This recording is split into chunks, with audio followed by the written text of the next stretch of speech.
Paz e luz a você que já está me acompanhando nestas mensagens reveladas pelo Espírito de Deus através da série Heróis da Fé. Muita paz e muita luz a você também que está hoje comigo pela primeira vez. Você que ainda não é inscrito no meu canal, se inscreva. Se inscreva, ative o sininho, deixe o seu like, o seu comentário. E todas as vezes que trouxermos aqui uma mensagem, você será notificado. E toda semana, toda quarta-feira, nós trazemos aqui uma mensagem revelada pelo Espírito de Deus. E você que já me acompanha, tanto você que já me acompanha, quanto você que está comigo pela primeira vez, compartilhe essa mensagem. Compartilhe para que assim nós possamos chegar mais longe e alcançar muito mais pessoas para Deus e para a glória de Deus. Na última mensagem, o último episódio, eu trouxe aqui a mensagem falando sobre postura de fé. Postura de fé. E eu falava nesta mensagem que a fé de uma pessoa não pode ser mudada quando a vida dela recebe uma pressão, ou quando esta pessoa passa por alguma luta, por alguma adversidade. Uma pessoa, ela tem que manter a postura de fé que ela tem em Deus, independente de qualquer situação que essa pessoa estiver enfrentando. Hoje eu vou falar aqui sobre de quem é a culpa.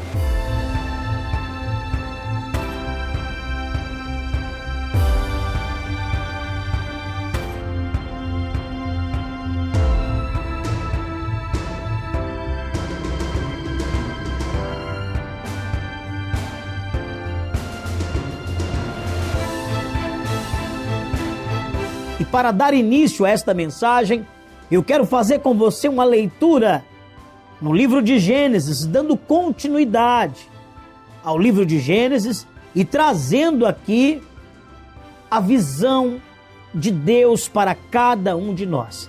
Gênesis 4, versículo 9, que está escrito assim: E disse o Senhor a Caim: Onde está Abel, teu irmão? Eu quero parar por aqui nessa leitura e quero começar essa mensagem mostrando algo muito importante que está também registrado na palavra de Deus. Por que Deus, sendo onisciente, onipresente, alfa, ômega, princípio, fim, Deus está em todo lugar, Deus está em toda parte, Deus vê todas as coisas.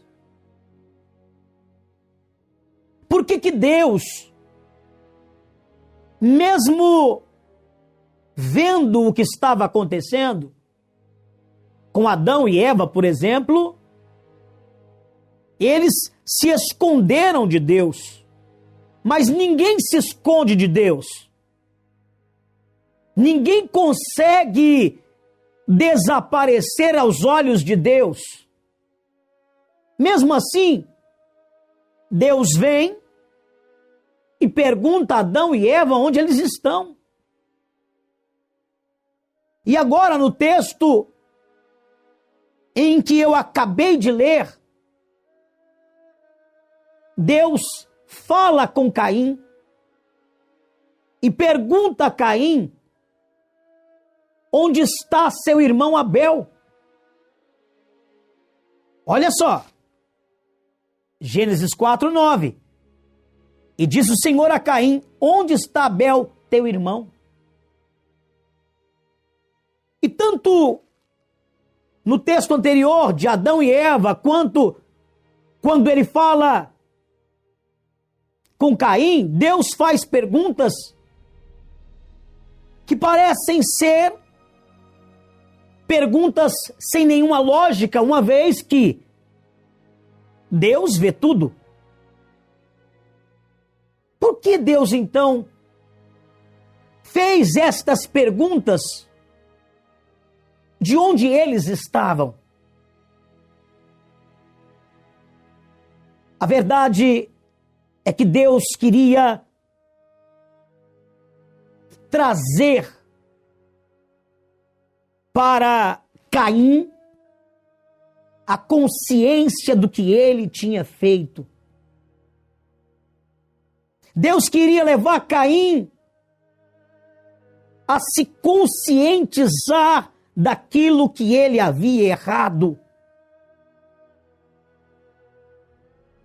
E aí você pergunta, mas por que Deus permitiu que Caim matasse Abel, seu irmão?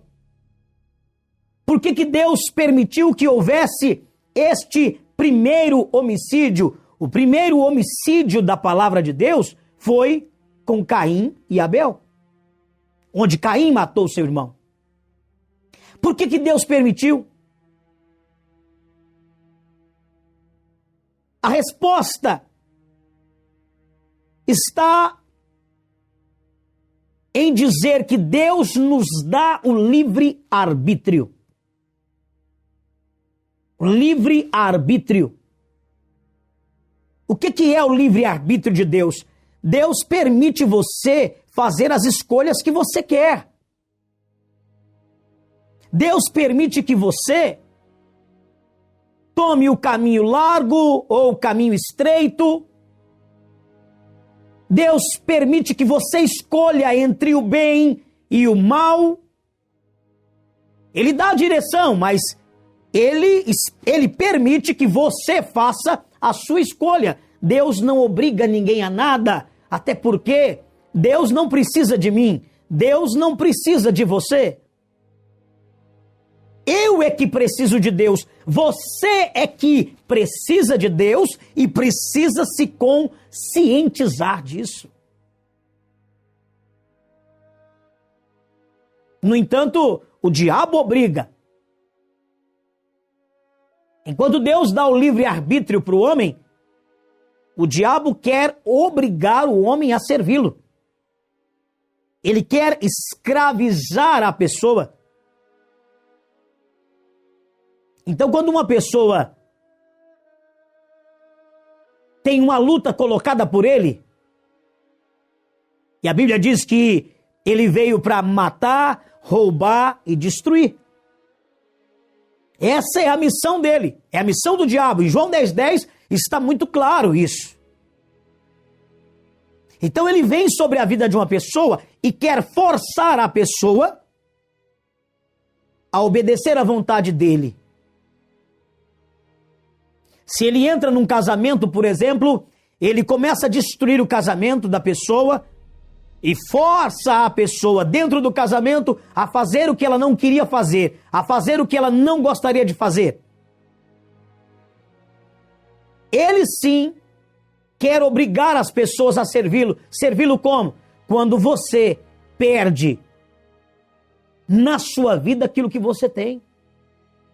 Ele veio para roubar. Então, se você perdeu, é porque ele roubou você naquilo que ele colocou no seu caminho ou na sua vida. Mas Deus nunca forçou e nunca vai forçar ninguém a servi-lo. Em Isaías 1:19, a Bíblia diz: se quiserdes e me ouvirdes, comereis o melhor desta terra. Deus disse, se você quiser, se você me ouvir, se você me obedecer, você vai comer o melhor desta terra. Então Deus nunca vai te obrigar a confiar nele, a ter fé nele, a acreditar naquilo que ele deixou na sua palavra, que ele deixou nas suas promessas. Deus nunca vai te obrigar a nada. Você pode escolher o que quer. Agora, Saiba que o responsável pelo que vai acontecer na sua vida será você, e não Deus. E não Deus. Por outro lado, Caim era um homem muito orgulhoso.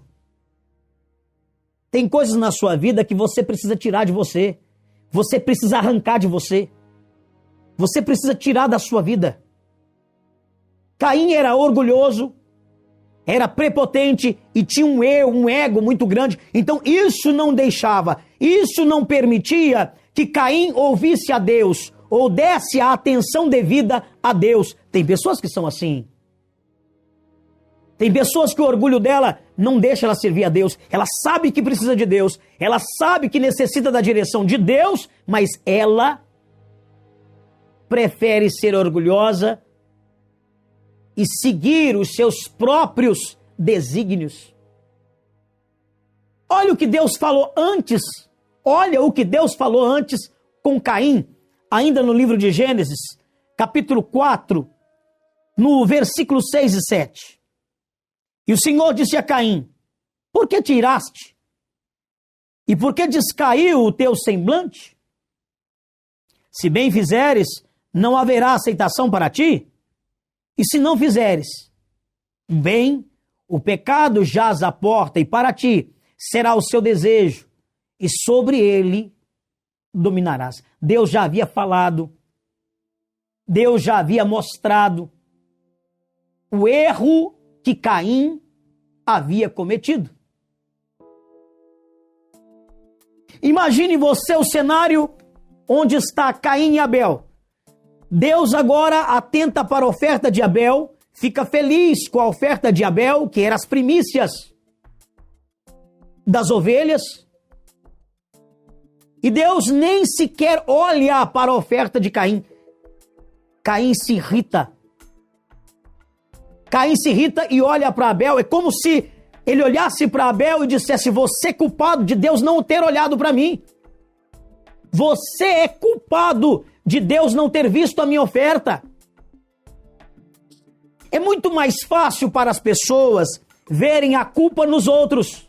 É muito mais fácil para as pessoas verem o que os outros fizeram.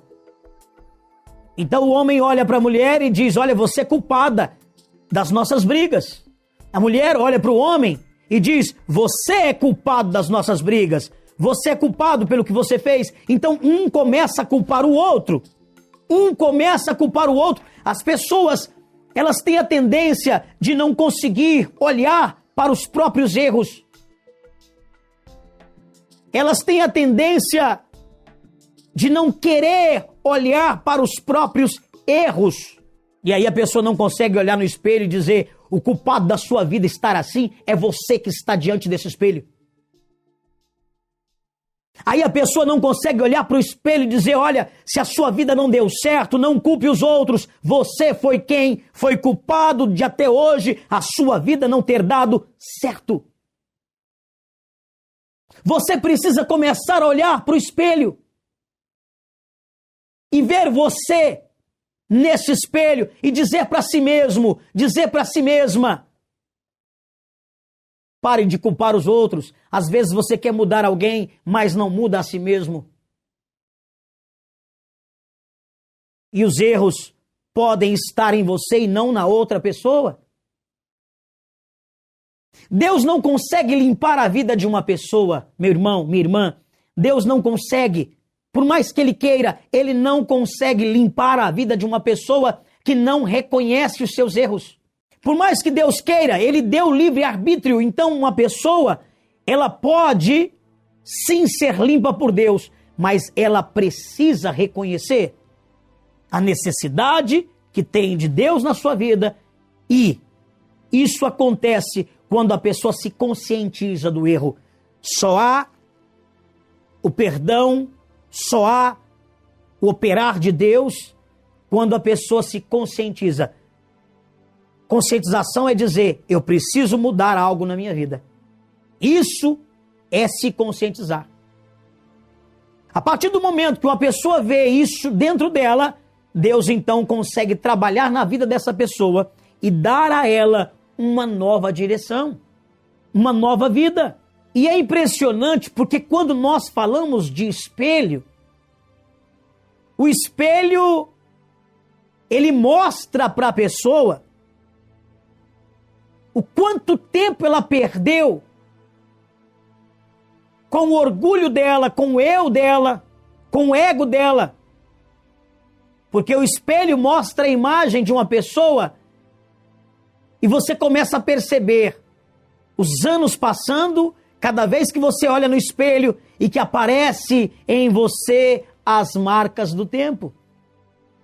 E aí você começa a olhar e dizer, nossa, se eu tivesse reconhecido o que eu precisava mudar em mim e o que eu precisava permitir que Deus mudasse em mim, eu não teria deixado o tempo passar como passou. E você olha no espelho, as marcas do tempo vêm e você diz, por causa dos meus erros, eu nunca cheguei a lugar algum.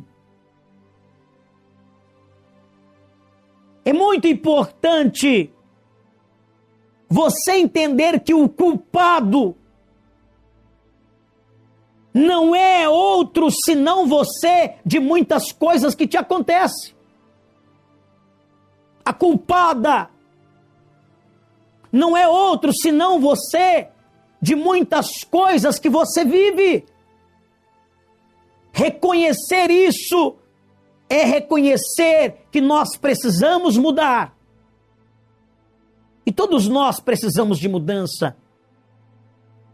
Uma pessoa que chega, por exemplo, na igreja, ela não chega ali para viver o que ela vivia antes. Ela chega ali para mudar algo que está trazendo para ela consequências de sofrimentos. Então, para vencer o sofrimento, ela tem que aceitar uma mudança. Ela tem que aceitar acontecer com ela o que Deus quer. Eu quero fazer com você ainda, em tempo, uma leitura no livro de 1 João. 1 João. No capítulo 1, do versículo 5 ao versículo 9.